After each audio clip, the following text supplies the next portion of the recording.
Hello চ্যাপেবিগণ, আমি টি master মারুফ আছি আপনাদের সঙ্গে চায়ের খুঁটিনাটি বিষয় নিয়ে, যাতে আপনারা আসল চায়ের দারুণ সুঘ্রাণ উপভোগ করতে পারেন। পৃথিবীতে প্রায় 6.5 লক্ষ টনেরও বেশি চা উৎপাদন করা হয়। তবে এই সমস্ত চায়ের কিন্তু প্রক্রিয়াজাতকরণ পদ্ধতি মাত্র দুটি। 1 নম্বর পদ্ধতি হচ্ছে ক্রাশ টিয়ার কার্ল বা সিটিসি পদ্ধতি, যার মাধ্যমে চা পাতার অক্সিডাইজেশন হয় অনেক বেশি এবং দ্রুত। আর দ্বিতীয় পদ্ধতি হচ্ছে অর্থোডক্স, যার অক্সিডাইজেশন হয় অপেক্ষাকৃত ধীরে বা পরিমাণে কম।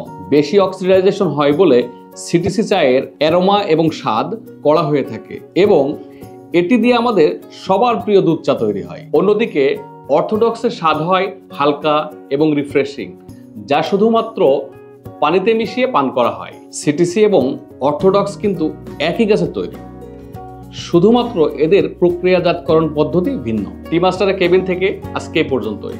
আবারও দেখা হবে, কথা হবে চায়ের খুঁটিনাটি টিপস এবং গল্প নিয়ে। আর সাথে আছে আমাদের সেরা মানের চমৎকার ঘ্রাণের মন কাড়া স্বাদের সুরমা ভ্যালি প্রিমিয়াম টি, যাতে আপনি আসল চায়ের দারুণ ম্যাজিক উপভোগ করতে পারেন।